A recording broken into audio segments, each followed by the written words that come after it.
Story time Telugu. అందరికీ నమస్కారం. ఈరోజు మనం తెలుసుకోబోతున్న స్టోరీ ఆడపిల్ల పార్ట్ 1. రేపల్లె అనే ఒక చిన్న మారుమూల పల్లెటూరులో బ్రహ్మయ్య అనే వ్యక్తి ఉంటాడు. అతనిది పేద కుటుంబం. తనకి భార్య సుగుణ, కొడుకు హరి, కూతురు ఝాన్సీ ఉంటారు. బ్రహ్మయ్య వృత్తి వ్యవసాయం. హరి పట్నంలోని ఒక ప్రైవేట్ కాలేజీలో డిగ్రీ చదువుతూ ఉంటాడు. పక్కూళ్ళో ఝాన్సీ హైస్కూల్లో 10వ తరగతి చదువుతూ ఉంటుంది. ఈసారి కూడా క్లాస్ ఫస్ట్ నువ్వే ఝాన్సీ, వెరీ గుడ్ అని ఝాన్సీని అభినందిస్తుంది టీచర్ భారతి. పిల్లలు అందరూ ఝాన్సీకి క్లాప్స్ కొట్టండి అనటంతో పిల్లలు చప్పట్లు కొడతారు. Thank you teacher. పెద్దయ్యాక నువ్వు ఏమవుదాం అనుకుంటున్నావు ఝాన్సీ? నేను పై చదువులకు వెళ్ళను మేడం. 10వ తరగతి అయిపోయిన వెంటనే మా అమ్మతో పాటు పొలం పనులకు వెళ్తాను. అది విని ఆశ్చర్యపోతుంది టీచర్. ఇంత బ్రిలియంట్ స్టూడెంట్వి చదువు మానేసి పొలం పనికి వెళ్తావా? నీకు డాక్టర్, ఇంజనీర్, లాయర్ అలా ఏదో ఒకటి అవ్వాలని లేదా? ఆ మాటకి ఝాన్సీ తెల్లమొహం వేసి అమాయకంగా టీచర్ వైపు చూసి, ఉంది కానీ ఆడపిల్లలు పై చదువులు చదవకూడదంట కదా, మగ పిల్లలే పై చదువులకు వెళ్ళాలట అని ఎవరు చెప్పారు? మా పెద్దవాళ్ళు. అలా అయితే నేను కూడా నీలాగే ఆడపిల్లని కదా, మరి నేను బాగా చదివి టీచర్ అయ్యి మీకు పాఠాలు చెప్పడం లేదా? మీరంటే పట్నంలో పెరిగిన వాళ్ళు కాబట్టి ఎంతైనా చదువుకోవచ్చు. కానీ మా పల్లెటూరు ఆడపిల్లలు 10వ తరగతి అయిపోగానే పొలం వెళ్ళాలి. సిటీకెళ్ళి పెద్ద చదువులు చదవకూడదట. మా ఊరిలో అందరమ్మాయిలు అంతే, పెళ్ళిడికి రాగానే పెళ్లి చేసి పంపిస్తారు. మీ పెద్దవాళ్ళు తెలియక మిమ్మల్ని తప్పుడు మార్గంలో నడిపిస్తున్నారు. ఆడపిల్ల చదువు తనకే కాదు, కుటుంబానికి, ఆ ఊరికి, దేశానికి కూడా ఎంతో ఉపయోగకరం. నిజమా టీచర్? అవును, నీకు తెలుసు కదా, మన రాష్ట్రపతి ద్రౌపది ముర్ము గారు కూడా పల్లెటూరు నుంచి వచ్చిన ఒక ఆడపిల్లే. ఆ మాట ఝాన్సీ మనసులో బలంగా నాటుకుపోతుంది. అలాగా? అవును. అందుకే నువ్వు పెద్ద చదువులు చదువుకోవాలి. ఈ దేశానికి నీ చదువుతో సేవ చేయాలి. అలాగే టీచర్. రేపు స్కూల్కి వచ్చేటప్పటికల్లా నువ్వు జీవితంలో ఏమవుదామనుకుంటున్నావో అలా అవ్వడానికి నిన్ను ప్రేరేపించిన విషయం ఏంటో నాకు చెప్పాలి.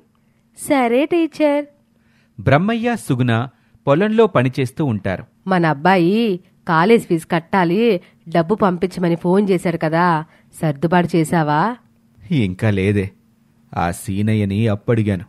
2 రోజుల్లో ఇస్తానన్నాడు. అందగానే పంపిస్తానులే. ఈ సంవత్సరంతో అమ్మాయి చదువు కూడా అయిపోతుంది కాబట్టి నాతో పాటు కూలికి తీసుకెళ్తే కాస్త డబ్బు సంపాదించుకోవచ్చు. ముందు ముందు పై చదువులకి వెళ్లే కొద్దీ అబ్బాయి చదువు ఖర్చు పెరుగుతుంది. కాబట్టి మనం ఎప్పుడూ కాస్త డబ్బు చేతబట్టుకుని సిద్ధంగా ఉండాలి. వాడు బాగా చదువుకొని ఉద్యోగం తెచ్చుకునే వరకు మనం రెక్కలు దాచుకోకుండా కష్టపడాలయ్యా. అవునే, బిడ్డల మంచి భవిష్యత్తేగా తల్లిదండ్రులకి ఆనందాన్నిచ్చేది. అలా మాట్లాడుకుంటూ ఉంటారు. ఝాన్సీ స్కూల్ నుండి ఇంటికి నడుచుకుంటూ వస్తూ, రేపు టీచర్ అడిగితే నేనేమవ్వాలని చెప్పాలి? ఏదైతే సమాజానికి మంచి చేయగలుగుతాను అని ఆలోచించుకుంటూ ఇంటికొస్తూ ఉంటుంది. అప్పుడే దారిలో తనకి ఒక సంఘటన ఎదురవుతుంది. పనికెళ్ళి ఇంటికొస్తూ రోడ్డుపై పురిటి నొప్పులతో బాధపడుతున్న తన ఊరికి చెందిన సుధా అనే ఆమెను చూస్తుంది. అక్కా, ఏమైంది? నొప్పులొస్తున్నాయి ఝాన్సీ, తట్టుకోలేకపోతున్నాను. వెంటనే ఝాన్సీ దరిదాపుల్లో హాస్పిటల్స్ ఉండవని తెలిసి ఆమె చేతిని తన భుజాన వేసుకుని కొంచెం దూరం నడిపించుకుంటూ తీసుకెళ్తుంది.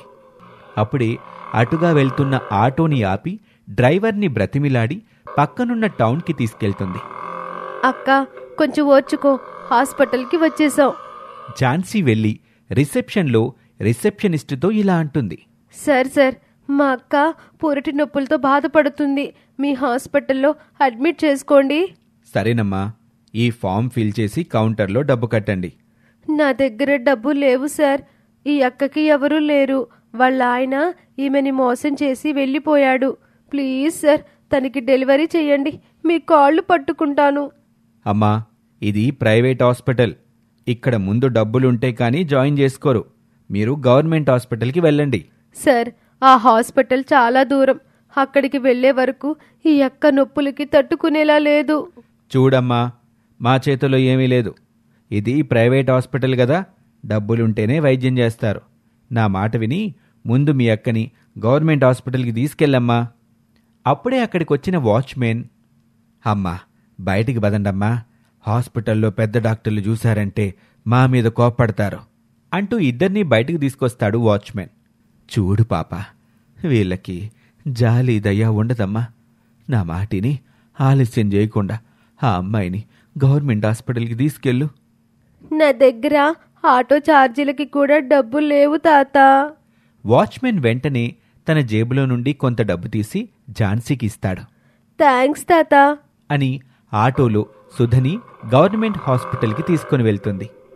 వాళ్ళని చూసిన డాక్టర్ అమ్మ సుధని పరీక్షించి, సిస్టర్స్, త్వరగా ఆపరేషన్కి రెడీ చేయండి. అలాగే డాక్టర్ అని సుధని ఆపరేషన్ థియేటర్కు తీసుకువెళ్తారు. ఝాన్సీని అడిగి విషయం మొత్తం తెలుసుకుంటుంది డాక్టర్ అమ్మ. Very good. నీ పేరేమిటమ్మా? ఝాన్సీ. ఆ అమ్మాయిని సమయానికి తీసుకొచ్చావు. ఇంకొంచెం ఆలస్యం అయి ఉంటే తల్లి బిడ్డ ఇద్దరికి ప్రమాదం జరుగుండేది అని మెచ్చుకుంటుంది డాక్టర్.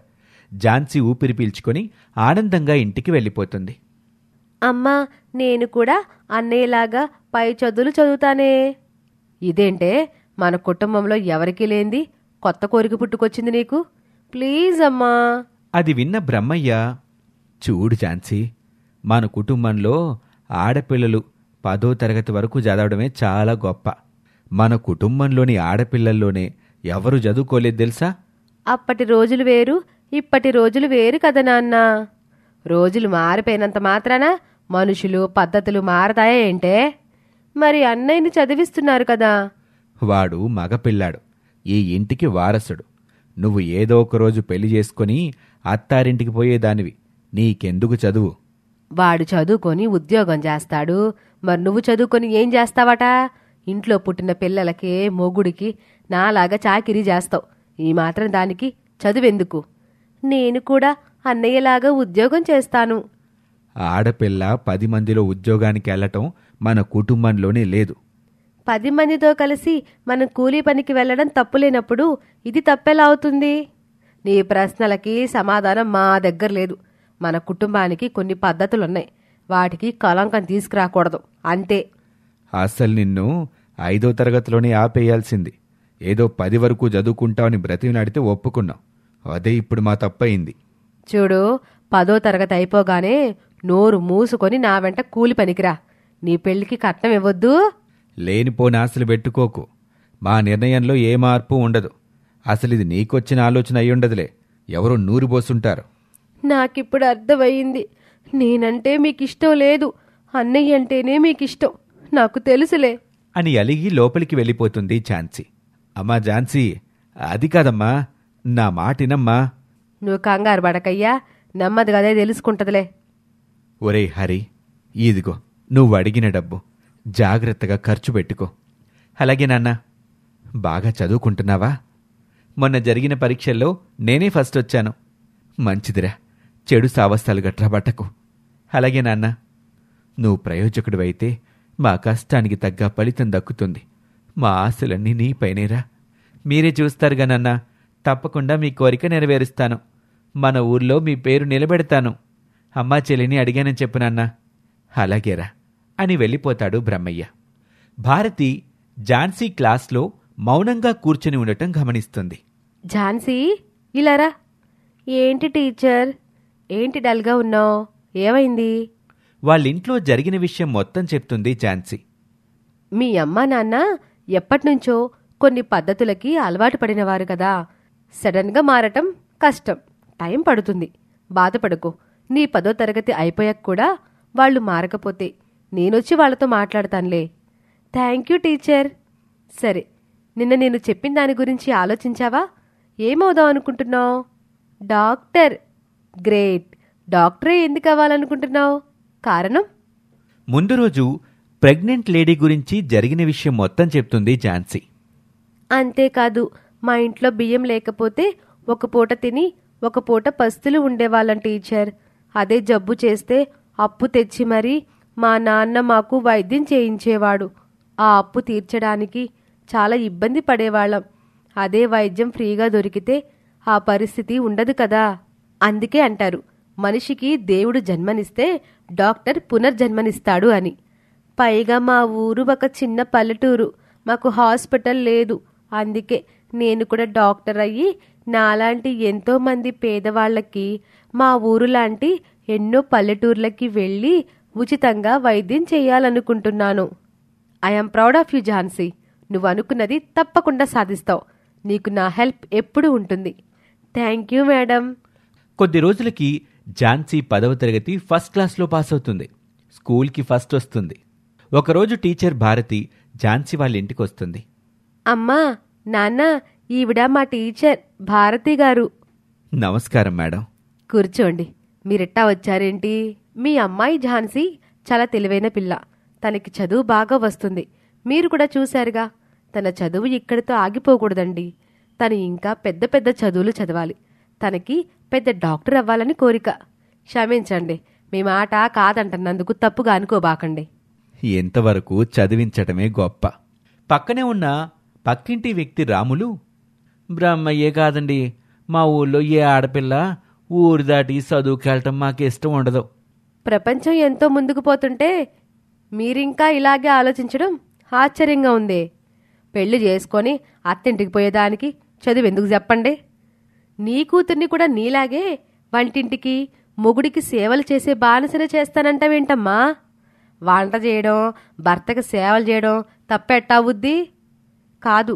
కానీ వాటితో పాటు ఆడపిల్లకి చదువు కూడా చాలా అవసరం. ఏమీ మాకు తెలియదు మేడం. మా ఆలోచన అంతే. కొత్త పద్ధతులు మాకొద్దమ్మా. అవునండి, మమ్మల్ని ఇబ్బంది పెట్టబాకండి. మా పిల్లకి లేనిపోని ఆశలు కల్పించబాకండి.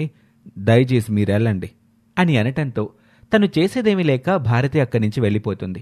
చదువు మీద ఎంతో ఇష్టం పెంచుకున్న ఝాన్సీ ఆ రాత్రే బ్యాగ్ తీసుకుని ఇంట్లో నుంచి వెళ్ళిపోతుంది. అర్ధరాత్రి సమయంలో ఝాన్సీ ఊరి పక్కన ఉన్న టౌన్లో ఉన్న భారతీ టీచర్ ఇంటికి వెళ్ళింది.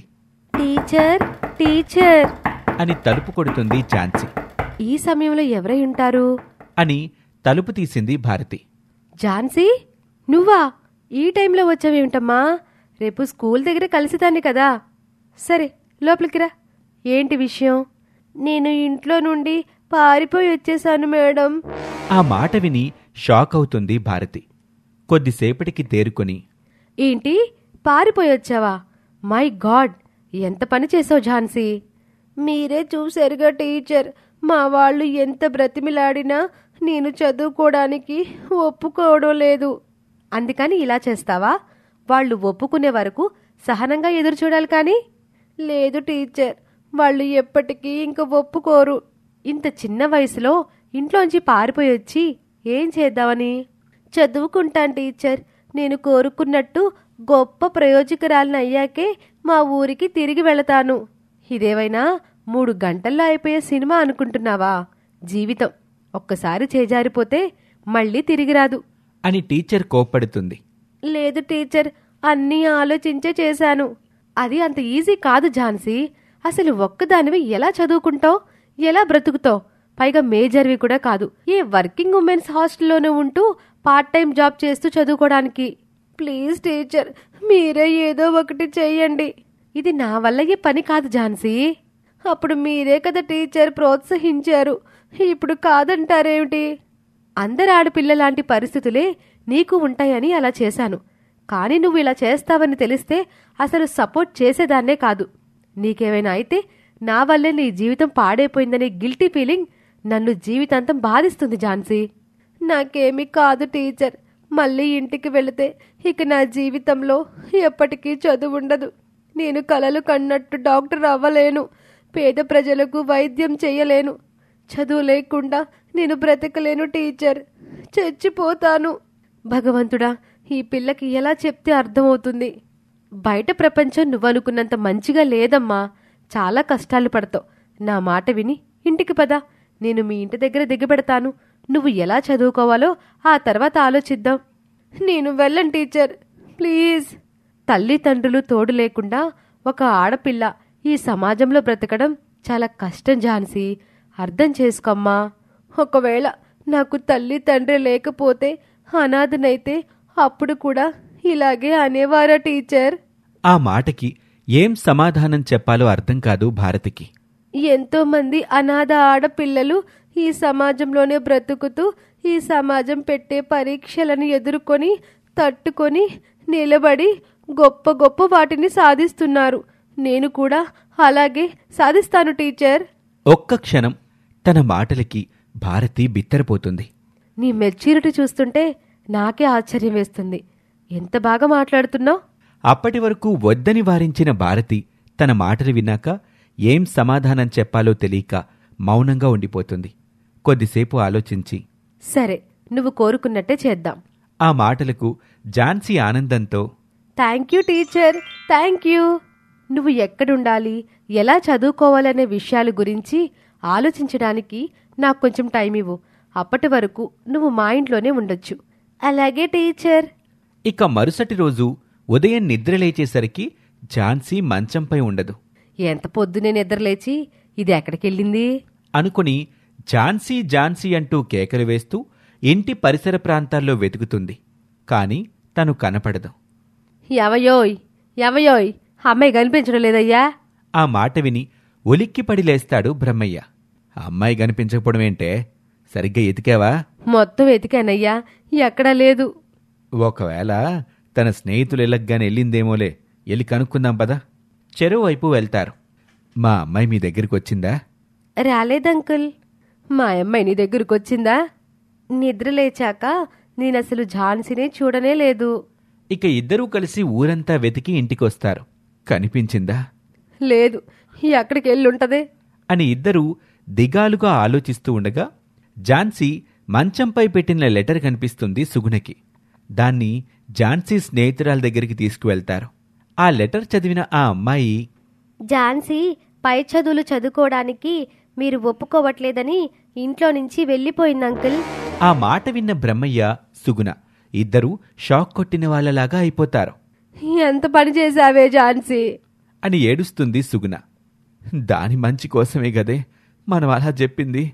మనం చెప్పింది పెడచెవిన పెట్టి అట్ట వెళ్ళిపోతే ఏమిటర్థం అని బ్రహ్మయ్య కూడా బాధపడతాడు. ఆ రోజు నుండి కూతురు ఇంట్లోంచి వెళ్ళిపోయిందని పోలీస్ కంప్లైంట్ ఇస్తే తమ పరువు ఎక్కడ పోతుందోనని భయపడి తమంతట తామే తమకు తెలిసిన చోటల్లా బ్రహ్మయ్య, సుగుణ, హరి ఝాన్సీ కోసం వెతుకుతూ ఉంటారు. అలా వారం రోజులు గడుస్తుంది. భారతి కావాలనే ఝాన్సీని ఇలా అడుగుతుంది.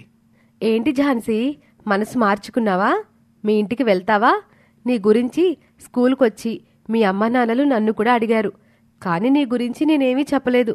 లేదు టీచర్, మీకు చెప్పానుగా చదువుకుంటానని. ఇంటికి వెళ్ళను. ఒకవేళ ఇంటికి వెళ్ళాలనుకున్నా ఆ సమయం దాటిపోయింది. ఇప్పుడు వెళ్ళినా ఇంట్లోకి రానివ్వరు. నువ్వు వెళ్ళాలని ఉంటే చెప్పు, నిన్నేమీ అనకుండా నేను మీ వాళ్లతో మాట్లాడతాను. తప్పకుండా రానిస్తారు. లేదు టీచర్, ఇప్పుడు నాకున్నది ఒకటే ఒక దారి, చదువు. ఆవేశం ఆలోచనని చంపేస్తుంది. మనిషి ఆవేశంలో చేసిన పనిని ఆలోచన వచ్చాక తప్పు అనుకుంటాడు. అలాగే నువ్వు కూడా నీ నిర్ణయాన్ని మార్చుకోవాలనుకుంటున్నావేమోనని ఇన్ని రోజులు ఎదురుచూశాను. కాని నీ నిర్ణయం పట్ల నువ్వు చాలా స్పష్టంగా స్ట్రాంగ్గా ఉన్నావని నాకు అర్థమైంది. పద. ఎక్కడికి టీచర్? చెప్తాను అని ఝాన్సీని తీసుకుని వెళ్ళిపోతుంది భారతి. చూడు ఝాన్సీ, ప్రస్తుతానికి నువ్విక్కడే ఉంటూ చదువుకోవడమే నీకు సేఫ్. Okay teacher. పొరపాటున కూడా నీకు తల్లి తండ్రి ఉన్నారని, ఇంట్లో నుంచి పారిపోయి వచ్చానన్న నిజం ఎవరికి చెప్పొద్దు. ఏం చెప్తే ఏమవుతుంది? వాళ్ళు నిన్ను ఈ శరణాలయం నుండి పంపించేస్తారు. అయితే చెప్పండి టీచర్. నువ్వు మేజర్ అయ్యే వరకు ఇక్కడే ఉందిగాని, ఆ తర్వాత ఏం చేయాలో తర్వాత ఆలోచిద్దాం. నేను అప్పుడప్పుడు వచ్చి నిన్ను చూసి వెళుతూ ఉంటాను. Okay teacher. ఝాన్సీని అనాథాశ్రమంలో చేర్పించి వెళ్ళిపోతుంది భారతి. ఏంటి బ్రహ్మయ్య, నీ కూతురి ఇంట్లోంచి వెళ్ళిపోయిందంటగా, నిజమేనా? పాపం బ్రహ్మయ్య సమాధానం చెప్పలేక తలదించుకుంటాడు. ఇప్పుడు తలదించుకునే ఉపయోగమేముంది? ఆ ఆలోచన ముందుండాలి. కూతుర్ని అట్టా పెంచాలో కూడా తెలీదా నీకు? మా పిల్లల్ని చూడు, మేం గీసిన గీత జవదాటరు. కళ్ళూరిమి చూస్తే జడుచుకుంటారు. అది పెంపకం అంటే. మీ అమ్మాయి మన ఊరి పరువు తీసింది. మన ఊరు ఆడపిల్లలంటే ఎంతో గుట్టుగా పద్ధతిగా ఉంటారని చుట్టుపక్కల ఊళ్ళోళ్ళందరూ అనుకుంటారు. నీ కూతురు ఆ పేరుకే మాయని మచ్చ తీసుకొచ్చింది. పిల్ల అర్ధరాత్రి ఇంట్లోంచి పారిపోతుంటే పక్కనే ఉండి కూడా తెలియలేదా? మరీ అంత మొద్దు నిద్ర ఏంటయ్యా? ఆడపిల్ల తండ్రి ప్రతి క్షణం వాళ్ళ పట్ల ఎంత బాధ్యతగా ఉండాలో, ఎంత అప్రమత్తంగా ఉండాలో ఆ మాత్రం కూడా తెలియదు నువ్వు ఆ ఆడపిల్లని గనటం ఎందుకయ్యా దండగా? వాళ్ళ మాటలకి మోహన్ చిన్నబుచ్చుకుంటాడు బ్రహ్మయ్య. అవమాన భారంతో పని మధ్యలోనే వదిలేసి ఇంటికొస్తాడు. సుగుణ కూరగాయలు తీసుకుంటూ ఉండగా పక్కనే ఉన్న మంగమ్మ, పిల్లల్ని కండం జంతువులు కూడా చేస్తాయి. వాళ్ళకి సరైన బుద్ధులు పద్ధతులు నేర్పకపోతే మనకి జంతువులకి తేడా ఏముంది? ఆడపిల్ల ఇంటి నుంచి పోయిందంటే ఇంటి పరువు కూడా గంగలో కలిసిపోయినట్టే.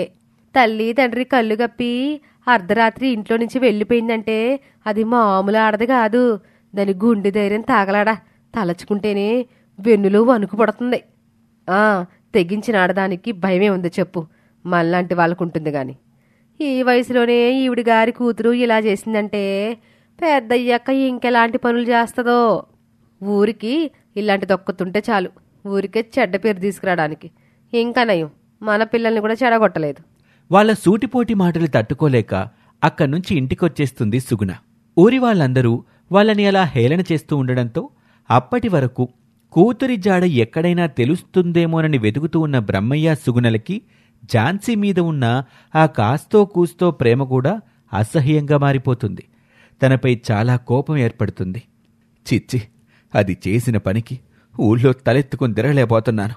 ప్రతి ఒక్కడూ మొహాన ఉమ్మేస్తున్నాడు, నీతులు చెప్తున్నారు. మన పరువు మొత్తం పోయింది. అయినా ఊర్లో ఏ ఆడపిల్లకి లేని ఈ పై చదువులు చదువుకోవాలనే కోరిక దీనికి రావడం ఏంటో, ఇంట్లోంచి వెళ్ళిపోవడం ఏంటో, అంతా మన కర్మ. మన కడుపున చెడబుట్టింది. దీన్ని కనకపోయినా బాగుండేది. నలుగురిలో నవ్వుల పాలు చేసింది. అసలు మొదట్నుండే ఈ చదువు గిదువులు వద్దని స్కూల్కి పంపించకుండా పొలం పనులు కీడ్చుకెళ్తే ఈరోజు మనకి ఈ పరిస్థితి వచ్చేదే కాదు. అంతటికీ కారణం నువ్వే. అదలా చేస్తుందని నేను మాత్రం అనుకున్నానా ఏంటయ్యా? కాళ్ళ వేళ్లపడి బ్రతిమలాడటంతో ఏదో ఆశపడుతుంది కదా, కనీసం 10వ తరగతి వరకైనా చదివిద్దామని దానిపై జాలిపడి హై స్కూల్కి పంపించినందుకు నాకు బాగా బుద్ధి చెప్పింది. మళ్ళీ అది ఈ ఇంటి గడపలో కాలు పెడితే దాని కాళ్ళు ఇరగ్గొడతాను. ఏ మొహం పెట్టుకుని మళ్ళీ వస్తుందయ్యా? కన్న తల్లి తనుల మాట లెక్కజేయని కూతురు ఉన్నా ఒకటే లేకపోయినా ఒకటే. ఏక నుండి మనకి కొడుకొక్కడే. కూతురు లేదనుకో, దాని ఊచు మళ్ళీ ఈ ఇంట్లో ఎత్తబాకు. అట్టాగే. ఝాన్సీ రాత్రి పగలు కష్టపడి చదివి ఇంటర్మీడియట్ ఫస్ట్ ర్యాంక్లో కంప్లీట్ చేస్తుంది. కంగ్రాచులేషన్స్ ఝాన్సీ, నువ్వు ఫస్ట్ ర్యాంక్లో పాస్ అయినందుకు నేను నీకు ట్రీట్ ఇస్తున్నాను. ఎంజాయ్ చేయి, నీకు నచ్చింది తిను. థ్యాంక్స్ టీచర్ అని ఇద్దరూ సరదాగా తింటూ ఉంటారు. ఇప్పటి వరకు నా మనసులో ఏదో ఒక మూలన నువ్వు ఇంట్లో నుంచి రావడం పట్ల బాధ ఉండేది. కానీ నీ ప్రోగ్రెస్ చూశాక ఇప్పుడిప్పుడే నాకు కాస్త ఊరట లభిస్తుంది. నువ్వు అనుకున్నది సాధించిన రోజున అది పూర్తిగా పోతుంది. ఇదంతా మీ చలవే టీచర్. మీరు లేకపోతే నేనేమైపోయేదాన్నో. నా సాయం కంటే నీ సంకల్పం గొప్పది ఝాన్సీ. లేదు మేడం, సంకల్పం ఎంత గొప్పదైనా దానికి సరైన దారి చూపించే మార్గదర్శకులు లేకపోతే అది వ్యర్థమవుతుంది. సరే, అది వదిలే. ఇప్పుడు నువ్వు ఎంసెట్ ఎంట్రన్స్ మీద కాన్సంట్రేషన్ చేయాలి. నీ లైఫ్ని డిసైడ్ చేసే వెరీ ఇంపార్టెంట్ థింగ్ ఇది. అలాగే మేడం. ఏం టీచర్, అర్జెంటుగా రమ్మని పిలిచారు? నువ్వు ఎంసెట్కి ప్రిపేర్ అవ్వడానికి కావలసిన బుక్స్ తెప్పించాను, ఇవిగో. అలాగే నీ కోచింగ్కి కావలసిన ఫీజు ఇది అని కొంత డబ్బు కూడా తన చేతిలో పెట్టబోతుంది భారతి. వద్దు టీచర్, నేను కోచింగ్కి వెళ్ళను. ఎందుకు? సొంతంగానే చదువుకొని ర్యాంక్ తెచ్చుకుంటాను. కోచింగ్ చాలా ఇంపార్టెంట్ ఝాన్సీ. దానివల్ల నీకు తెలియని చాలా విషయాలు తెలుస్తాయి. ఒక 2-3 గంటలు ఎక్కువ కేటాయించి చదివితే సొంతంగా కూడా తెలుసుకోవచ్చు కదా టీచర్. లేదు ఝాన్సీ, కోచింగ్ అంటే ఒక సబ్జెక్ట్ నాలెడ్జ్ మాత్రమే కాదు. ఎగ్జామ్స్కి సంబంధించి నీకు తెలియని చాలా అంశాల పట్ల అవగాహన కల్పించడం. అర్థం కాలేదు టీచర్. ట్రైనింగ్ లేని వ్యక్తి తాను ఎంచుకున్న సబ్జెక్ట్ పట్ల జనరల్ నాలెడ్జ్ మాత్రమే కలిగి ఉంటాడు. కానీ ట్రైనింగ్ ఉన్న వ్యక్తి స్పెసిఫిక్ నాలెడ్జ్ కలిగి ఉంటాడు. రెండింటికి మధ్య చాలా వ్యత్యాసం ఉంటుంది. ఓహ్, అలాగా? ఏ విద్య అయినా ఏ పని అయినా ట్రైనింగ్ లేకపోతే పరిపూర్ణత సాధించలేదు ఝాన్సీ. అర్థమైంది టీచర్, కానీ మీరు నా కోసం ఇప్పటికే చాలా చేస్తున్నారు, మళ్ళీ అదనపు ఖర్చు ఎందుకు అని. డబ్బుల గురించి ఆలోచించుకో, ర్యాంక్ గురించి మాత్రమే ఆలోచించు. అయినా ఇది నా డబ్బు కాదులే, నీ డబ్బే. నా డబ్బా? అవును, నీకు స్కాలర్షిప్ అప్లై చేశాను, శాంక్షన్ అయింది, అదే ఈ డబ్బు. మీకు థ్యాంక్స్ అనే మాట తప్ప ఇంకేమీ ఇవ్వలేను టీచర్. అనుకున్నది సాధించు, అదే నాకు నువ్విచ్చే పెద్ద గిఫ్ట్. తప్పకుండా టీచర్. పట్నంలో ఉన్న హరి దగ్గరికి ఊరి నుండి బ్రహ్మయ్య, సుగుణలు ఇద్దరూ వస్తారు. చెల్లి గురించి ఏమైనా తెలిసిందా? నేను కూడా ఇక్కడ వెతుకుతున్నాను. దాని మాట ఎత్తకురా. తల్లిదండ్రుల్ని కాదనుకొని ఇంటి పరువు తీసిన దాని గురించి మాట్లాడకు. అవన్నీ వదిలేసి నీ చదువు మీద దృష్టి పెట్టుకుంటే మంచిది. నాన్న అన్న మాటలకు బాధపడిన హరి కోపంలో ఉన్న వాళ్ళ నాన్నని చెల్లి గురించి ఇక ఏమీ అడగలేక, నాన్నా, పొలం ఎలా ఉంది? పర్వాలేదురా, ఈ సంవత్సరం మొక్కజొన్న వేశాను, పంట దిగుబడి కూడా బాగానే వచ్చింది.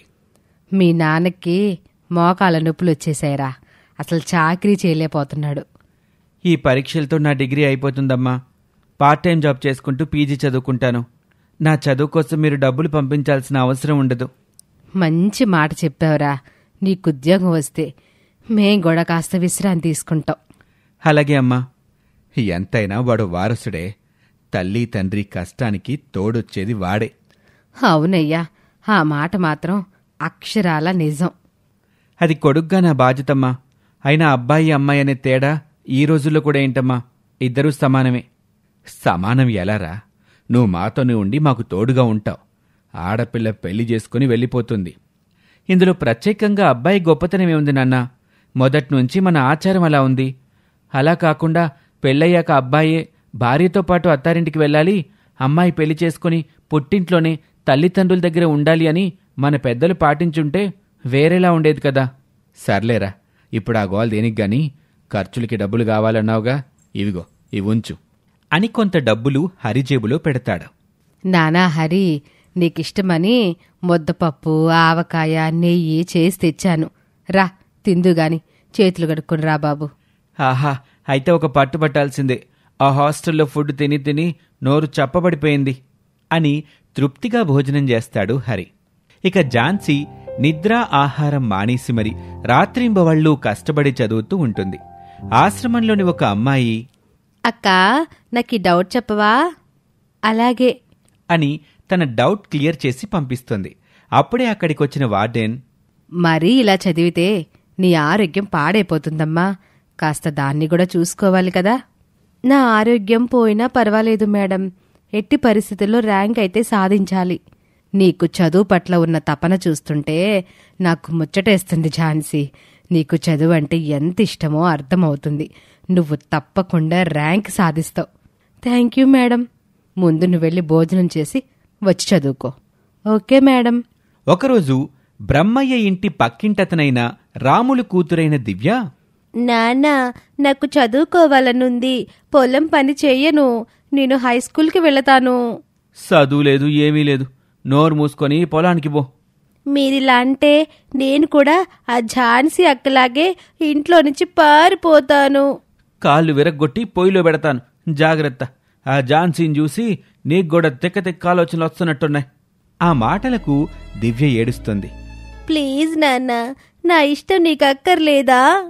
అన్నీ ఇష్ట ప్రకారం జరగాలంటే కుదరదు. కొన్నిసార్లు పరిస్థితులకి తగ్గట్టుగా పోవాలి. అంతేలే, తమ్ముణ్ణైతే వేలకి వేలు ఖర్చు పెట్టి ప్రైవేట్ స్కూల్లో చదివిస్తావు. నేను హై స్కూల్కి వెళ్తానన్నా కూడా ఒప్పుకోవు. ఆడు ఈ ఇంటి వారసుడు, ఆడికి నీకు పోటీ ఏంటి? పనికి బద. దివ్య ఏడుస్తూ పొలం వెళ్ళిపోతుంది. ఒకరోజు భారతి ఝాన్సీ కోచింగ్ తీసుకుంటున్న కోచింగ్ సెంటర్కి వెళ్తుంది. Hi teacher. Hi Jhansi, class అయిపోయిందా? ఇప్పుడే అయిపోయింది మేడం. సరే పద, అలా క్యాంటీన్కి వెళ్ళి మాట్లాడుకుందాం అని ఇద్దరూ క్యాంటీన్కి వస్తారు. నీకోసం ఇంటి నుండి మంచి భోజనం తెచ్చాను, తిను అని క్యారేజ్ తన ముందు పెడుతుంది భారతి. టీచర్ వైపు కృతజ్ఞతగా చూస్తుంది ఝాన్సీ. నీ చూపు నాకు అర్థమైందిలే, కానీ ముందు తిను. నీ ప్రిపరేషన్ ఎలా జరుగుతుంది? బాగా జరుగుతుంది టీచర్, తప్పకుండా ర్యాంక్ కొడతాను. ఆ కాన్ఫిడెన్స్ని అస్సలు మిస్ అవ్వద్దు. సరే అన్నట్లు ఝాన్సీ తల ఊపుతుంది. ఇంతకీ కోచింగ్ బాగానే ఉందా? బాగుంది టీచర్. ఝాన్సీ భోజనం పూర్తి చేస్తుంది. సరే మరిక నేను వెళ్తాను. Take care. Okay teacher. Brahmayya పక్క పొలం వ్యక్తి వెంకయ్య, ఏంటో బ్రహ్మయ్య, ఇంకా ఎన్నాళ్ళో మనకి కష్టాలు. చాకరీ చేయడానికి ఒళ్ళు అసలు సహకరించటం లేదు. నీకేమో తెలియదు గాని నాకు మాత్రం ఇంకొన్ని రోజులే. నా కొడుకు చదువైపోయింది, ఉద్యోగం వెతుక్కుంటున్నాడు. రేపో మాపో అది కూడా వస్తుంది. అదృష్టవంతుడివి. నీ అదృష్టం నాకు లేదాయే. 2 ఆడపిల్లలే, వారసుడు బుట్టకపోయే. మరి అంతే గదా, ఆడపిల్లదేముందయ్యా, పెళ్లి చేసుకుని పొరుగింటికెళ్ళిపోతుంది. కాని కొడుకు తల్లి తండ్రుల్ని వారి కష్టాల్ని భుజానేసుకుని మోస్తాడు. అందుకే అంటారు, మోదుగు చెట్టు మగపిల్లాడున్న ఇల్లు ఎప్పటికీ మోడుబారిబోవని. ఒకరోజు బ్రహ్మయ్య పక్కింటి వ్యక్తి రాములు, ఏమిటమ్మా సుగుణ, మమ్మల్ని ప్రశాంతంగా బతకనివరా? మేమేం చేశామన్నయ్యా? ఇంకా ఏం చెయ్యాలి, కూతుర్ని భయము భక్తి లేకుండా పెంచారు. అది జాల్దో. ఎప్పుడో 2 ఏళ్ల క్రితం జరిగిన దానికి ఇప్పుడు ముడి పెడతారేంటన్నయ్యా? ఆ విషయాన్ని, మా కూతుర్ని మేమే పూర్తిగా మర్చిపోయాం. మర్చిపోయి మీరు హాయిగానే ఉన్నారమ్మా. కాని అదే ఇప్పుడు మా తలనొప్పికొచ్చింది. ఏమైంది? రాములు జరిగిన విషయం చెప్పాడు. అసలు మీ అమ్మాయి అట్టా చేసి ఉండపోతే ఈరోజు మా అమ్మాయికి ఆలోచన వచ్చేదే కాదు. మీ పిల్ల వల్ల, మీ వల్ల మేం బాధలు పడుతున్నాం. చుట్టుపక్కన ఉన్న వాళ్ళందరూ ఆమె వైపే చూస్తూ ఉండడంతో సుగుణ తప్పు చేసిందాన్లా తలదించుకుంటుంది. చీచి, ఇది చేసిన పని ఇంకా మమ్మల్ని బాధిస్తుంది. అంత మా తలరాత అని అనుకుని బయట నుండి లోపలికి వెళ్ళిపోతుంది. ఝాన్సీని చూడ్డానికి అక్కడికి భారతి వస్తుంది. How are you Jhansi? Good teacher. నమస్కారం వార్డెన్ గారు. నమస్కారం అండి. ఝాన్సీ వల్ల మీకేమీ ఇబ్బందేం లేదు కదా? క్రమశిక్షణ, తెలివితేటలు, సమయస్ఫూర్తి కలిగిన మంచి పిల్ల. అసలు కోపం అనేదే తెలీదు. తన ఖాళీ సమయంలో పిల్లల చేత హోంవర్క్లు అవి చేయిస్తూ ఉంటుంది. వాళ్ళకి తెలియని డౌట్స్ చెప్తుంది. పిల్లల్ని సొంత అక్కల్లా చూసుకుంటుంది. పిల్లలు కూడా ఝాన్సీని వదిలి ఒక్క క్షణం ఉండలేరు. ఆ మాటకి భారతి చాలా గర్వపడుతుంది. Wow, so great Jhansi. Jhansi వచ్చాక నాకు కాస్త విశ్రాంతి దొరికిందనుకోండి. ఇంతకుముందు పిల్లలంతా చదువుకోకుండా బాగా అల్లరి చేసేవాళ్ళు. కాని ఇప్పుడు ఝాన్సీని చూసి వాళ్ళు కూడా చదువుకోవడం మొదలుపెట్టారు. ఝాన్సీ గురించి మీరు చెప్పేది వింటుంటే నాకు చాలా గర్వంగా ఉంది వార్డెన్ గారు. ఝాన్సీని ఈ హాస్టల్లో జాయిన్ చేసినందుకు మీకు కృతజ్ఞతలు నేనే చెప్పాలి. ఝాన్సీ లాంటి ఆడపిల్లని కన్నా తల్లిదండ్రులు ఎవరో గాని చాలా అదృష్టవంతులమ్మా. కానీ ఆ అదృష్టాన్ని అనుభవించే అవకాశం వాళ్ళకి లేకుండా పోయింది. ఆ మాటకి ఝాన్సీకి తన తల్లి తండ్రి అన్నయ్య గుర్తుకొస్తారు. వాళ్ళని చూడాలనిపిస్తుంది. కానీ మనసు చంపుకుంటుంది. ఝాన్సీ కష్టపడి చదివి ఎంసెట్లో టాప్ ర్యాంక్ కొడుతుంది. అది చూసి భారతి ఎంతో సంబరపడుతుంది. హరి పరిగెత్తుకుంటూ పొలానికి రావటం చూసి, ఏమైందిరా? నాన్నా, మీకొక గుడ్ న్యూస్. ఏంట్రా అది? నాకు ఉద్యోగం వచ్చింది. ఈ విషయం వెంటనే మీకు చెప్పాలనిపించింది. అందుకే మీరింటికొచ్చే వరకు కూడా ఆగలేకపోయాను. ఎంత మంచి శుభవార్త చెప్పావురా. ఇదిగో జాయినింగ్ లెటర్ అని ఆ లెటర్ తండ్రి చేతిలో పెడతాడు హరి. ఆ లెటర్ని మురిపెంగా తాకుతాడు బ్రహ్మయ్య. అతని కళ్ళల్లో నీళ్లు తిరుగుతాయి. ఏమైంది నాన్నా? ఇది ఒట్టి లెటర్ కాదురా, మా కష్టం, మా కల అని కొడుకుని ఉద్వేగంగా దగ్గరికి తీసుకుంటాడు. ఇక మీ కష్టాలు తీరినట్టే నాన్నా, హాయిగా ఇంటి పట్టునే కూర్చోండి. ఓపికొన్నంతవరకు చేస్తాంలేరా, ఆ తర్వాత మానుకుంటాంలే. కొడుకంటే నీలాగా ఉండాలిరా. అందుకే అనేది, కంటే కొడుకునే గనాలి అని. ఏ సందర్భం వచ్చినా మీరా ప్రస్తావన తీసుకురాకుండా ఉండరు కదా. ప్లీజ్ నాన్నా, కాలం మారుతుంది, దాంతోపాటు మీరు మారాలి. మీ పాతకాలపు పద్ధతుల వల్ల కన్న కూతుర్ని దూరం చేసుకున్నారు. అది చేసిన పని మేమంత తొందరగా మర్చిపోలేవురా. జన్మనిచ్చిన తల్లి తండ్రి కంటే కూడా చదువే ఎక్కువ. మీ మాట కాదన్ను, కానీ మీరు తనకి జన్మనిస్తే చదువు అనే ఆయుధంతో తను మిమ్మల్ని సమాజంలో గొప్పగా నిలబెడుతుంది. అది ఎందుకు ఆలోచించరు? అవునవును, ఇప్పుడు ఏమి నిలబెట్టిందని? అప్పుడు నిలబెట్టడానికి. ఇక ఏం చెప్పినా వాళ్ళకు అర్థం కాదని హరి మౌనంగా ఉండిపోతాడు. కంగ్రాచులేషన్స్ అక్క. థ్యాంక్స్ పిల్లలు. గ్రేట్ ఝాన్సీ. ఎంసెట్లో ర్యాంక్ సాధించడమే కాదు, ఎందరో ఆడపిల్లలకి స్ఫూర్తిగా నిలిచావు. వాళ్ళని మోటివేట్ చేశావు. మన ఆశ్రమానికి మంచి పేరు తీసుకొచ్చావు అని ఝాన్సీని అభినందిస్తుంది వార్డెన్. థ్యాంక్స్ వార్డెన్ గారు. మీ సపోర్ట్ లేకపోతే నేను చాలా ఇబ్బంది పడేదాన్ని. నాకు ఏ ఇబ్బంది కలగకుండా చూసుకున్నారు. ఇందులో ప్రత్యేకంగా నేను చేసిన గొప్పే ఉందమ్మా. అందరి పిల్లలతో పాటే నిన్ను చూశాను. అలా అనడం మీ గొప్ప మనసుకి నిదర్శనం మేడం. నన్ను మరీ అంత గొప్పదాన్ని చేయకమ్మా. ఇదంతా నీ కష్టమే. నేను వెళ్ళి టీచర్ని కలిసొస్తాను మేడం. అలాగే ఝాన్సీ, జాగ్రత్తగా వెళ్ళిరామ్మా. ఫ్యూచర్ డాక్టర్ అమ్మకి స్వాగతం సుస్వాగతం. ఝాన్సీ టీచర్ కాళ్లపై పడి బ్లెస్సింగ్స్ తీసుకుంటుంది. నువ్వు సాధిస్తావని నాకు తెలుసు ఝాన్సీ. చాలా సంతోషంగా ఉంది. చూడు, నీ ఫోటో పేపర్లో వేశారు అని పేపర్ చూపిస్తుంది భారతి. దీనంతటికి కారణం మీ సపోర్ట్ టీచర్. నీకోసం చిన్న గిఫ్ట్. ఏంటి టీచర్ ఇది? ఓపెన్ చేసి చూడు. ఝాన్సీ ఓపెన్ చేస్తుంది. అందులో ల్యాప్టాప్ ఉంటుంది. ఝాన్సీ కళ్ళలో కృతజ్ఞతతో కూడిన కన్నీళ్లు ఉబికి వస్తాయి. ఏంటిది ఝాన్సీ, చిన్నపిల్లలాగా? ఎందుకు టీచర్ నా కోసం ఇంత చేస్తున్నారు? నేను మీకు బాగా రుణపడిపోతున్నాను. చూడు ఝాన్సీ, మన మధ్య ఎప్పుడు టీచర్ స్టూడెంట్ అనుబంధమే ఉండాలి, కానీ ఈ రుణాలు వడ్డీలు కావు. అలా అండం మీ మంచి మనసుకి నిదర్శనం టీచర్. అయినా ఇదంతా నీకోసమేం చేయడం లేదులే, నా కోసం కూడా. మీకోసమా? అవును. ఇందులో మీకు కలిగే ప్రయోజనం ఏముంటుంది టీచర్? సమయం వచ్చినప్పుడు చెప్తానులే. హరి గోడవైపు చూసి, అమ్మా, ఇక్కడ తగిలించున్న చెల్లి ఫోటో ఏది? మీ నాన్న తీసి ఆ పెట్లో పడేశాళ్లే. నాన్నా, చెల్లి గురించి ఏదైనా జాడ తెలిసిందా? దాని గురించి నా దగ్గర మాట్లాడకరా. మా దృష్టిలో అది ఎప్పుడో చచ్చిపోయింది. తను ఎంత పెద్ద తప్పు చేసినప్పటికీ కన్న తండ్రి కూతుని పట్టుకొని అలా అనకూడదు నాన్నా.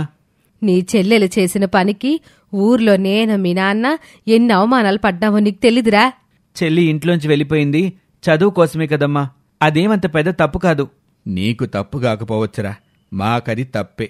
మన బిడ్డ కాబట్టి అది చదువు కోసం ఇల్లు వదిలి వెళ్ళిపోయింది అనుకుంటాం, కానీ లోకం అలా అనుకుంటదా? నానా రకాలుగా నోటికొచ్చినట్టు మాట్లాడతారు. ఈ కాలం పరిస్థితులు అట్టా ఉన్నాయి. అవన్నీ మమ్మల్ని ఎంత బాధ పెడుతున్నాయో తెలుసా? జనాన్ని పట్టించుకుంటే ఎలా నాన్నా? మరి మనం బతుకుతుంది జనంతో కలిసే కదా, అంతేగాని అడవిలో కాదు కదరా జనాన్ని పట్టించుకోకుండా ఉండడానికి. మనది పల్లెటూరు కాబట్టి మొదట్నుండి ఈ ఊరి ఆడపిల్లలు చదువుకోవటం అనే ఆనవాయితీ లేకపోవడంతో మీకది తప్పులా అనిపిస్తుంది. ఒక్కసారి పట్నం వచ్చి చూడండి. అబ్బాయిలతో సమానంగా ఆడపిల్లలు కూడా ఎలా చదువుకుంటున్నారో. ఏమోరా, అదంతా మాకు తెలీదు. కుటుంబ పద్ధతులు, ఊరి పద్ధతులే మాకు ముఖ్యం. నువ్వు దాన్ని చాదస్తావనుకో, ఇంకేదైనా అనుకో అని బయటకు వెళ్ళిపోతాడు బ్రహ్మయ్య. సుగుణ కూడా లోపలికి వెళ్ళిపోతుంది.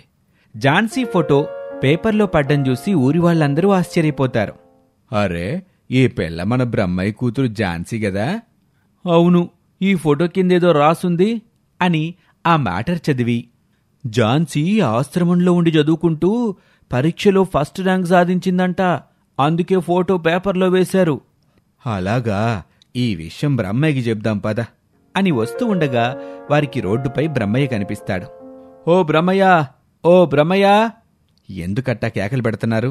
ఏమైంది? నీ కూతురు ఝాన్సీ ఫోటో పేపర్లో పడిందయ్యా. అది విని ఆశ్చర్యపోతాడు బ్రహ్మయ్య. ఏది, ఇలా ఇవ్వు అని పేపర్ తీసుకొని ఝాన్సీ ఫోటో చూస్తాడు. నీ కూతురు ఎక్కడో అనాథాశ్రమంలో ఉంటా చదువుకుంటుందంట. బ్రహ్మయ్య గబగబా ఇంటికి వెళ్ళిపోతాడు. నా ఫోటో పేపర్లో పడిందంటే మా ఊరి వాళ్ళు కూడా చూస్తారు.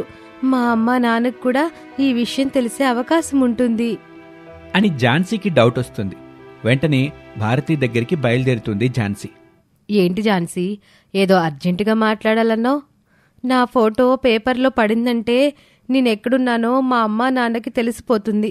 ఖచ్చితంగా ఆశ్రమానికి వస్తారు. వస్తే మంచిదేగా.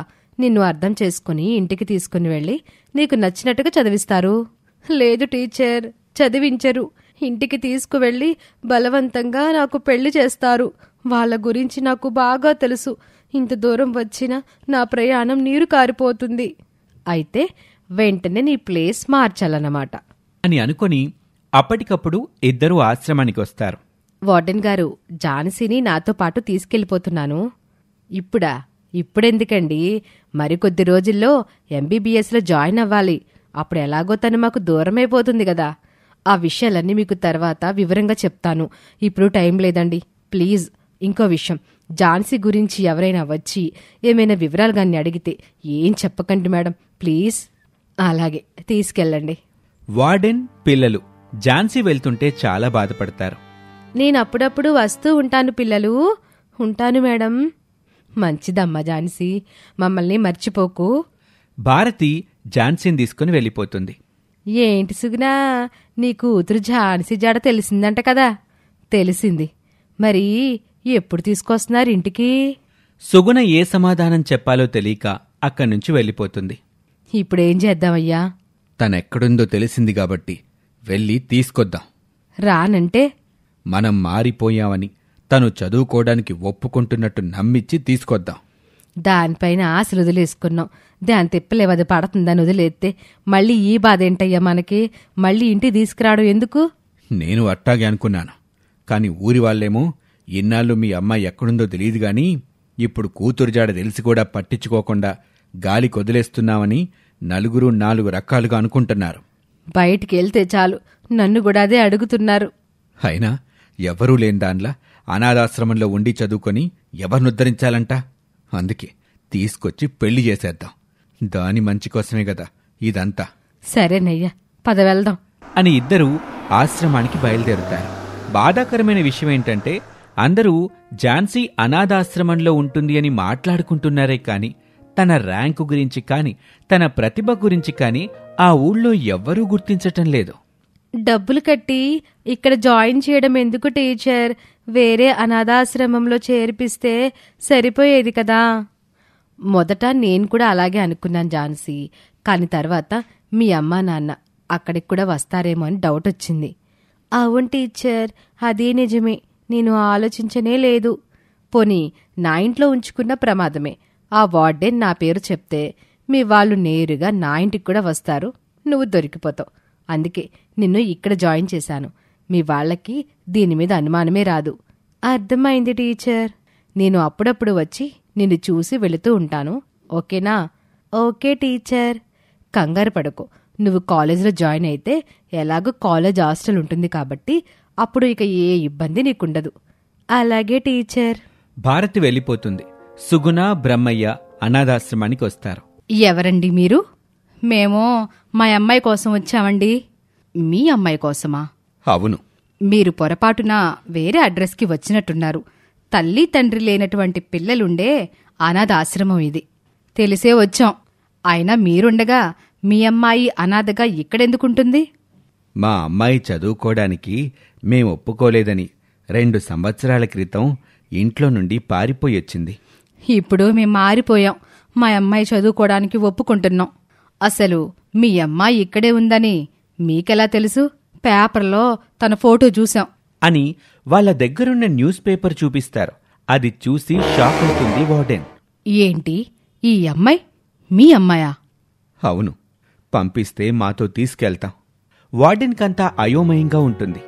అప్పుడు గుర్తొస్తుంది ఆమెకి టీచర్ వచ్చి రాత్రికి రాత్రే ఝాన్సీని ఆశ్రమం నుండి తీసుకుని వెళ్ళటం. అంటే ఇందులో ఏదో సమస్య ఉందన్నమాట. ఇప్పుడు ఇక్కడ లేదంటే ఎక్కడికి వెళ్ళిపోయింది అని అడుగుతారు. ఏం చెప్పాలి అని ఆలోచనలో పడుతుంది వార్డెన్. ఏంటండి, మా అమ్మాయిని పిలిపించమంటే ఆలోచిస్తారేంటి? నీళ్లు నములుతుంది వార్డెన్. మాట్లాడరేంటండి? అప్పుడే వార్డెన్ బ్రెయిన్ పాదరసంలా పనిచేస్తుంది. వెంటనే ఆశ్రమంలో అదే పేరుతో ఉన్న ఝాన్సీ అనే మరో అమ్మాయిని తీసుకొస్తుంది. ఈ అమ్మాయేనండి ఝాన్సీ అంటే. ఈ అమ్మాయి మా అమ్మాయి కాదు. పేపర్లో మీకు చూపించిన అమ్మాయి మా అమ్మాయి. అలాగా, మా ఆశ్రమంలో ఝాన్సీ అనే పేరుతో ఉన్న ఒకే ఒక అమ్మాయి ఈమెొక్కతే. మరి ఇందాక ఫోటో చూసి తెలిసినట్టు మాట్లాడారు కదా? నా ఉద్దేశం అంత మంచి మార్కులు తెచ్చుకున్న అమ్మాయి మీ అమ్మాయా అని. నిజానికి ఈ అమ్మాయినైతే నేనిప్పుడే చూస్తున్నాను. మీ ఆశ్రమంలోనే ఉంటూ చదువుకుందని రాశారు గదా. ఈ ఆర్టికల్ రాసిన వాళ్ళెవరో వేరే ఆశ్రమం పేరు రాబోయి పొరపాటున మా ఆశ్రమం పేరు రాసినట్టున్నారు అని చెప్పటంతో బ్రహ్మయ్య సుగుణ నిరాశపడిపోతారు. యావయ్యా, నాకు ఒక ఆలోచనొచ్చింది. ఏంటది? ఈ ఊర్లో ఉన్న మిగతా ఆశ్రమాలకు కూడా ఎల్లి చూస్తే దొరుకుతుందేమో కదా. సరే, వెళ్దాం పద అని అక్కడి నుంచి వెళ్ళిపోతారు. ఒకవేళ ఝాన్సీ వేరే అనాథాశ్రమంలో ఉంటే వీళ్ళకి దొరికిపోతుంది. త్వరగా వెళ్ళి ఈ విషయం టీచర్కి చెప్పాలి అని అనుకొని వార్డెన్ హుటాహుటిన భారతీ టీచర్ ఇంటికి బయలుదేరుతుంది. బ్రహ్మయ్య సుగుణ అన్ని అనాథాశ్రమాలు వెతికి చూస్తారు. కాని ఎక్కడా వాళ్లకి ఝాన్సీ జాడా తెలీదు. చేతికి చిక్కినట్టే చిక్కి తప్పించేసుకుందయ్యా. అప్పుడే తల్లి తండ్రిని హరి చూస్తాడు. అమ్మా, నాన్న, మీరేంటిక్కడా? ఆ సంగతి తర్వాత చెబుతాలే గాని ఆకలవుతుందిరా, ఏదైనా హోటల్కి తీసుకెళ్ళు. అలాగే అమ్మా అని వాళ్ళని పక్కనే ఉన్న భోజనం హోటల్కి తీసుకుని వెళ్తాడు. వార్డెన్ జరిగింది మొత్తం భారతీ టీచర్కి చెప్తుంది. అది విని షాక్ అవుతుంది భారతి. ఝాన్సీ అన్నట్టే జరిగింది. నాకంతా అయోమయంగా ఉంది. అసలు ఏంటిదంతా? సారీ వార్డెన్ గారు, తప్పనిసరి పరిస్థితుల్లో ఝాన్సీకి తల్లిదండ్రులు లేరని అబద్ధం చెప్పాను అని భారతి మొత్తం వివరిస్తుంది. అదంతా విన్న వార్డెన్, ఓ అదా సంగతి. ఐఎమ్ రియల్లీ సారీ అండి. వద్దండి, మీరు చేసిన ఈ మంచి పనిలో నాకు భాగం కల్పించినందుకు నేనే మీకు థ్యాంక్స్ చెప్పాలి. కాని ఝాన్సీ సమస్య నుండి ఇంకా బయటపడలేదు. వాళ్ళ అమ్మా నాన్న వేరే ఆశ్రమానికి తన కోసం వెళ్లారు. మీకు టెన్షన్ అక్కర్లేదు, ఝాన్సీ వాళ్లకు అస్సలు దొరకదు. ఎందుకంటే తను ఏ అనాథాశ్రమంలోనూ లేదు, వేరే సేఫ్ ప్లేస్లో ఉంది. అమ్మయ్యా, అయితే ఓకే, వస్తానండి అని అక్కడి నుంచి వెళ్ళిపోతుంది వార్డెన్. హరి తల్లికి తండ్రికి భోజనం పెట్టిస్తాడు. వాళ్ళు తృప్తిగా భోజనం చేసిన తర్వాత, ఇప్పుడు చెప్పండి, సిటీకి ఎందుకొచ్చారు? నీ చెల్లెల కోసంరా. చెల్లెలి కోసమా అని ఆశ్చర్యంగా అడుగుతాడు. అవునరా, ఝాన్సీ ఈ ఊళ్ళో ఏదో అనాథాశ్రమంలో ఉందని తెలిసింది, తీసుకెళ్దామని వచ్చాం. హరికి తన చెల్లి ఎంసెట్లో ర్యాంక్ వచ్చిందని తనకు తెలిసినట్టు తల్లి తండ్రులకి చెప్పకుండా ఎవరు చెప్పారు అని హరి అడుగుతాడు. బ్రహ్మయ్య తన దగ్గరున్న పేపర్ చూపిస్తాడు. అది చూసిన హరి, ఏంటి, చెల్లి ఎంసెట్లో ఫస్ట్ ర్యాంక్ సాధించిందా? వావ్ అని ఏమీ ఎరగనట్లుగా అంటాడు హరి. చెల్లి పట్ల మీ ఆలోచనలో ఇప్పటికైనా మార్పొచ్చింది, అది చాలు నాన్నా. మార్పా గాడిది గుడ్డ, ఆ విషయంలో మా నిర్ణయం ఎప్పటికీ మారదు. అలాంటప్పుడు మరి తన కోసం ఎందుకొచ్చారు? ఇంటికి తీసుకెళ్లి పెళ్లి చేసేద్దామని. ఇది చాలా దారుణం నాన్నా. మన సపోర్ట్ లేకుండా చెల్లెలు తన తిప్పలేవో తను పడుతూ కష్టపడి చదువుకుంటుంటే ఇప్పుడు అది కూడా నాశనం చేయడానికి వచ్చారా? మా బాధ, మా పరిస్థితి నీకు చెప్పినా అర్థం కాదులేరా. సర్లే, పదండి ఇంటికి వెళ్దాం అని వెళ్ళిపోతారు. కొద్ది రోజులకి కౌన్సిలింగ్లో ఝాన్సీకి టాప్ కాలేజీలో ఫ్రీగా ఎంబీబీఎస్ సీట్ వస్తుంది. హాస్టల్ కూడా ఫ్రీ. ఝాన్సీ ఆనందంతో భారతిని కలుస్తుంది. Once again congrats. ఇక నీ కష్టాలు దాదాపుగా తీరిపోయినట్టే. నువ్వు అనుకున్నది సాధించడానికి నీకొక దారి ఏర్పడింది. ఈ ఎంసెట్లో మంచి ర్యాంక్ వచ్చినా కూడా ఎలాంటి కాలేజీలో సీట్ వస్తుందో అని ఇన్నాళ్ళు చాలా టెన్షన్ పడ్డాను టీచర్. అదంతా ఇప్పుడు పోయింది. నీకు స్కాలర్షిప్ కూడా వస్తుంది. ఎలా అప్లై చేయాలో నేను కనుక్కుంటాను.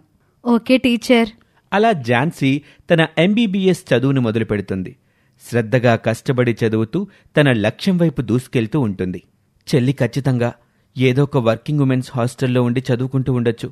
తన ఆచూకీ తెలుసుకోగలిగితే ఒక అన్నగా నాకు తోచిన సహాయం తనకి చేయగలుగుతాను అని అనుకుని సిటీలోని అన్ని వర్కింగ్ ఉమెన్స్ హాస్టల్స్ని వెతికి చూస్తాడు హరి. కాని ఎక్కడా తన జాడ తెలీదు. ఇదేంటి, చెల్లి ఎక్కడా లేదు, మరి ఇంకెక్కడ ఉండుంటుంది అని నిరాశగా తన రూమ్కి వెళ్ళిపోతాడు హరి. నాన్న, నేను కూడా బాగా చదువుకొని ఝాన్సీ అక్కలాగా పేపర్లో పడి మీ పేరు నిలబెడతాను. మళ్ళీ మొదలెట్టావా నీ చదువుగోలా? ప్లీజ్ నాన్న. చూడు, నువ్వేమీ మా పేరు నిలబెట్టాల్సిన అవసరం లేదులే. ఉన్న పేరు పాడు చేయకుండా ఉంటే చాలు. ఆడపిల్ల పుట్టింట్లో తండ్రి సంరక్షణలో ఉన్నంతకాలం ఆ తండ్రికి కంటి మీద కొనుక్కుండదు. పెళ్లి చేసి కూతుర్ని భర్త దగ్గరికి పంపాకే ఊపిరి పీల్చుకుంటాడు. కాబట్టి నోరు మూసుకొని ఇంట్లో కూర్చో. కాలేజ్ ఎలా ఉంది? బాగుంది టీచర్. టీచర్, మిమ్మల్ని ఒక విషయం అడుగుతాను. ఏమీ అనుకోరు కదా. ఎందుకనుకుంటాను? అడుగు. నేను మీ ఇంటికి ఎప్పుడొచ్చినా మీరు ఒక్కరే కనబడుతున్నారు. మిగిలిన వాళ్ళు ఎవరూ కనిపించడం లేదు. ఓహ్, అదా, నాకు ఎవరూ లేరు. ఆ మాట విని ఝాన్సీ షాక్ అవుతుంది. ఏంటి మేడం మీరు చెప్పేది? అవును ఝాన్సీ, మొన్నటి వరకు నువ్వున్న ఆ అనాథ శరణాలయంలోనే నేను కూడా ఒకప్పుడు పెరిగాను. నిజమా టీచర్? నమ్మలేకపోతున్నాను. నువ్వేమో అందరూ ఉన్న అనాథవి, నేను ఎవరూ లేని అనాథని. నాకు ఊహ తెలిసేసరికే అనాథాశ్రమంలో ఉన్నాను. మా అమ్మ నాన్న ఎవరో కూడా నాకు తెలీదు. Sorry teacher. నువ్వు అడిగావు కదా నాకెందుకు సహాయం చేస్తున్నారు అని. ఎందుకంటే నిన్ను చూస్తుంటే నన్ను నేను చూసుకున్నట్టే ఉంటుంది ఝాన్సీ. నేను నీ వయసులో ఉన్నప్పుడు సహాయం చేసే మనుషుల కోసం ఎంతో ఎదురుచూశాను, కాని ఎవరూ ముందుకు రాలేదు. ఏడుపొచ్చేది అని తన గతం తలుచుకున్నప్పుడు భారతి కళ్ళల్లో కన్నీళ్లు ఝాన్సీకి స్పష్టంగా తెలుస్తాయి.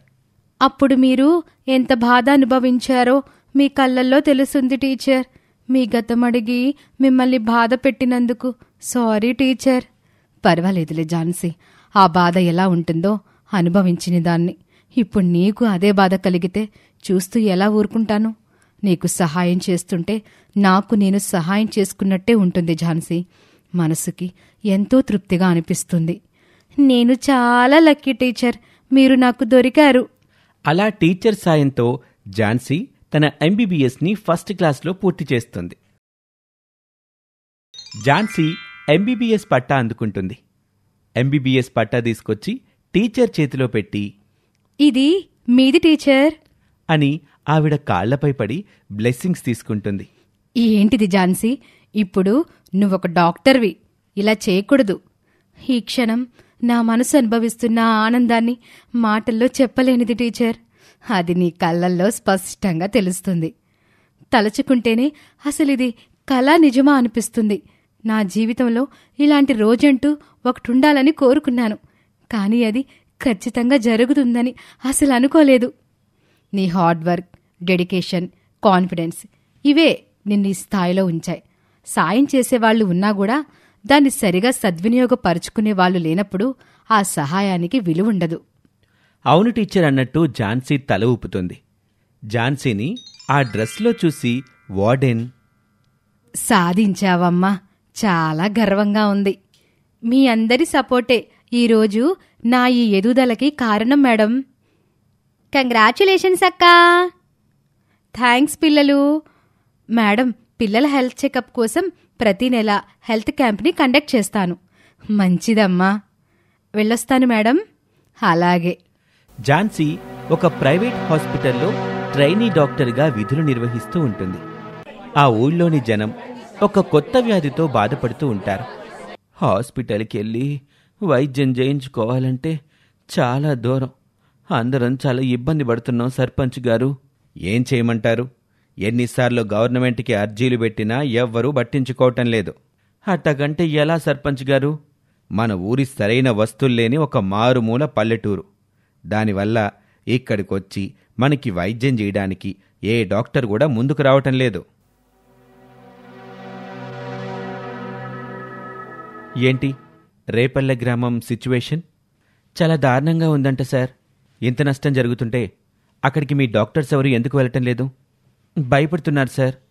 అలా బాధ్యతారహితంగా ఎలా మాట్లాడతారండి? ఏం చేయమంటారు సార్? ఎంత డాక్టర్స్ అయినా వాళ్లకు కూడా ప్రాణభయం ఉంటుంది కదా. వెళ్ళకపోతే సస్పెండ్ చేస్తామని చెప్పండి. ప్రాణాల కంటే సస్పెన్షన్ ముఖ్యం కాదు కదా సార్. దీనికి సొల్యూషన్ లేదా? యాక్చువల్లీ అది మారుమూల పల్లెటూరు కావటంతో ప్రెస్ కూడా అక్కడికి వెళ్ళటం లేదు.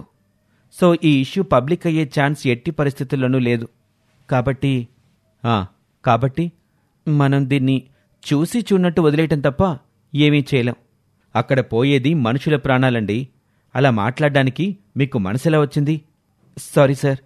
చూడండి, అందరూ ఒకేలా ఉండరు. ఖచ్చితంగా ధైర్యవంతులు, తమ వృత్తి పట్ల అపారమైన అంకితభావం కలిగిన డాక్టర్లు ఉంటారు. మీ డిపార్ట్మెంట్లో అఫీషియల్ నోట్ రిలీజ్ చేయండి. ముందుకొచ్చిన వారికి ప్రమోషన్ ఉంటుందని అనౌన్స్ చేయండి. ఎవరో ఒకరు ఖచ్చితంగా ముందుకొస్తారు. అలాగే సార్ అని హెల్త్ సెక్రటరీ డిపార్ట్మెంట్లో అఫీషియల్ నోట్ రిలీజ్ చేస్తాడు. తనకున్న గవర్నమెంట్ డాక్టర్ ఫ్రెండ్ వలన ఈ విషయం ఝాన్సీకి తెలుస్తుంది. నమస్కారం sir. I'm doctor Jhansi. Repalle గ్రామస్తులకు వైద్యం చేయడానికి నేను వెళతాను సార్. Very good. మీకు తప్పకుండా ప్రమోషన్ ఇప్పిస్తాను. ఇంతకీ మీరు ఏ ఏరియా డాక్టర్? నేను గవర్నమెంట్ డాక్టర్ని కాదు సార్. ఒక ప్రైవేట్ హాస్పిటల్లో ట్రైనీ డాక్టర్గా పనిచేస్తున్నాను. వాట్? మీరు ప్రజల ప్రాణాలతో ఆడుకోవాలనుకుంటున్నారా? ఒక ప్రైవేట్ ట్రైనీ డాక్టర్ని ఎలా పంపిస్తాం? అప్పుడు ఇంకా పెద్ద ఇష్యూ అవుతుంది. లేదు సార్, ఒకసారి నా సర్టిఫికెట్స్ చూడండి అని హెల్త్ సెక్రటరీకి తన సర్టిఫికేట్స్ చూపిస్తుంది. కానీ నా మనసు యాక్సెప్ట్ చేయటం లేదండి. రిస్క్ తీసుకోలేను అని ఝాన్సీని పంపించేస్తాడు. అయినా వాళ్ళ పర్మిషన్ తీసుకోవడం దేనికి ఝాన్సీ? నువ్వే నేరుగా వెళ్ళి వైద్యం చేయి. ఊరు మొత్తం అంటే చాలా మెడిసిన్ కావాలి కదా మేడం.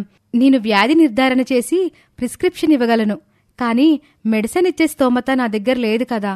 అదే గవర్నమెంట్ హెల్ప్ ఉంటే వాళ్ళని ఈజీగా కాపాడొచ్చు. అవును, అది నిజమే. నువ్వు మాత్రం ఏం చేస్తావు? లేదు టీచర్, వాళ్ళ నుండి రిప్లై కోసం ఈ ఒక్కరోజు చూస్తాను. తర్వాత నేనే నేరుగా మా ఊరు వెళతాను. మరి మెడిసిన్ సంగతి? అక్కడికి వెళ్ళాక సిచ్యువేషన్ బట్టి ఏం చేయాలో ఆలోచిస్తాను. సంకల్పం ఉంటే సమస్యకి సమాధానం దొరకపోదు కదా teacher. Yes, you are right. Best of luck Jhansi. ఎవరైనా ముందుకొచ్చారా? లేదు సార్, కానీ ఒక లేడీ డాక్టర్ వచ్చింది అని కలెక్టర్కి మొత్తం వివరిస్తాడు ఆ హెల్త్ సెక్రటరీ.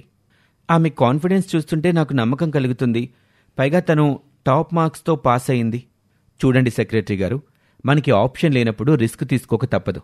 ప్రజల ప్రాణాలు పోతున్నా కూడా ఏమీ పట్టనట్టు చేతులు కట్టుకుని కూర్చునే కంటే ఏదో ఒక స్టెప్ తీసుకోవటం బెటర్. వెంటనే ఆ డాక్టర్ని ఆఫీస్కి పిలిపించండి. కొద్దిసేపటికి అక్కడికి ఝాన్సీ వస్తుంది. Thank you very much doctor Jhansi. మీ సర్వీస్ గవర్నమెంట్ గుర్తించేలా చేస్తాను. నేను ఆ ఊరు వెళుతున్నది ఎటువంటి గుర్తింపుని ఆశించి కాదు సార్.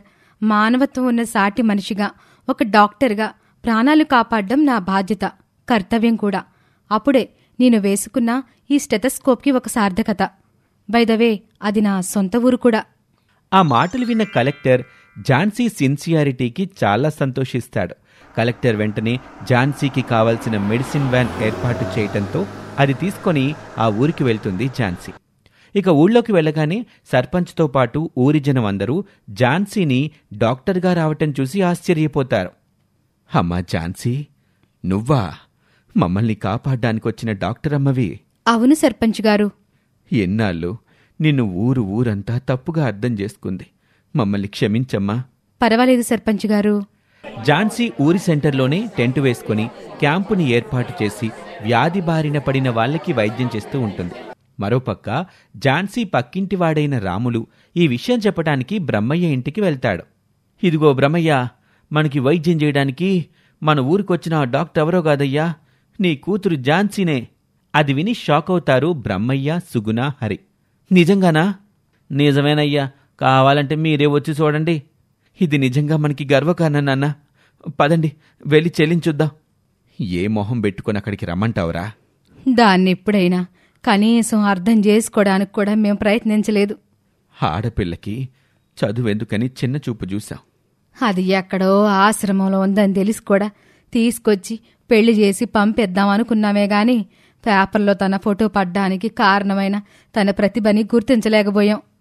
ఎన్నాళ్ళు ఎన్నో మాటలన్నాం, మా పరువు తీసిందని తిట్టాం. అట్టాంటిది ఇవాళ గొప్ప వ్యక్తి అయి తిరిగి రాగానే ఎట్టా తన మొహం చూడమంటావురా? మేము రాలేం.